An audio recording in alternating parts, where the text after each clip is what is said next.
تو دل تھام کے آج میں نے کئی ایسی باتیں کرنی جو میں نے ابھی تک کبھی بھی نہیں کی، کسی ویڈیو میں بھی نہیں کی، اور ایون اپنی نجی محفلوں میں بھی نہیں۔ کچھ باتیں ایسی بھی ہیں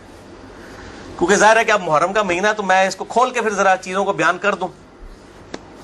تو یہ 8 طریق میں 1 بائی 1 ڈسکس کروں گا۔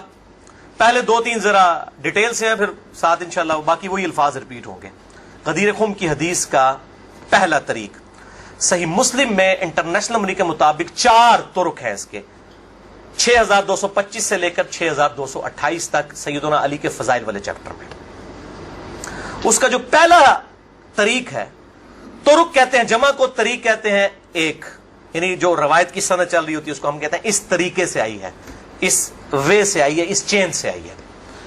پہلی چین صحیح مسلم 6225 سیدنا زید ابن ارقم سے، جو سابقون الاولون تھے، انہی کا وہ دار ارقم تھا جس میں نبی صلی اللہ علیہ وسلم دعوت حق بیان کیا کرتے تھے۔ ظاہر کعبۃ اللہ میں تو وہ لوگ نہیں جانے دیتے تھے، جس طرح ہمیں آج علماء مسجدوں میں نہیں گھسنے دیتے، تو ہم نے بھی یہ دار ارقم سجایا ہوا ایک۔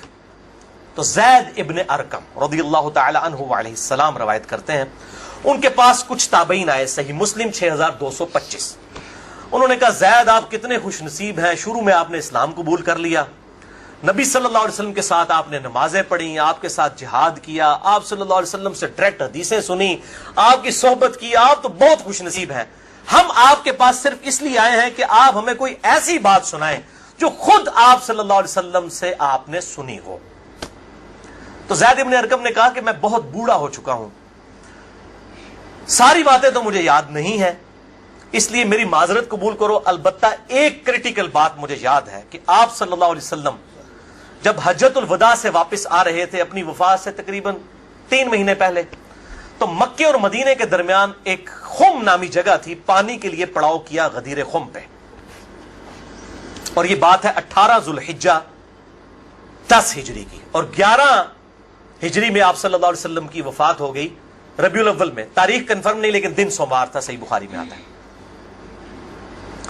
آپ صلی اللہ علیہ وسلم نے خم نامی گاؤں میں اونٹ کے پالان کا آپ کے لیے ممبر بنایا گیا، آپ صلی اللہ علیہ وسلم نے اس پہ چڑھ کر خطبہ دیا، اور الفاظ ہی بڑے کنکلوڈنگ ہیں، ہم نے اپنے منہج پہ بھی لکھا ہوا ہے۔ اے لوگو آگاہ ہو جاؤ، میں بھی ایک انسان ہوں، قریب ہے کہ اللہ کا قاصد یعنی موت کا فرشتہ میرے پاس آئے اور میں اس کی دعوت قبول کر لوں۔ لوگو آگاہ ہو جاؤ، میں اپنے بعد تم میں 2 بھاری چیزیں چھوڑ کر جا رہا ہوں، یہ ہے حدیث ثقلین۔ ان میں سے پہلی چیز اللہ کی کتاب ہے، اس میں ہدایت ہے، اس میں نور ہے، تم اللہ کی کتاب کو پکڑو، اپنا تعلق اس کتاب کے ساتھ مضبوط کرو۔ اللہ کی کتاب اللہ کی رسی ہے، جو اس کو پکڑے گا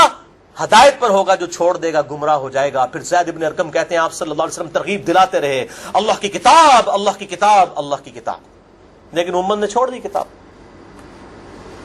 اور پھر آپ صلی اللہ علیہ وسلم نے فرمایا دوسری بھاری چیز میرے اہل بیت ہیں، میں اپنے اہل بیت کے معاملے میں تمہیں اللہ سے ڈراتا ہوں، میں اپنے اہل بیت کے معاملے میں تمہیں اللہ سے ڈراتا ہوں، میں اپنے اہل بیت کے معاملے میں تمہیں اللہ کا خوف دلاتا ہوں۔ اچھا، اب ظاہر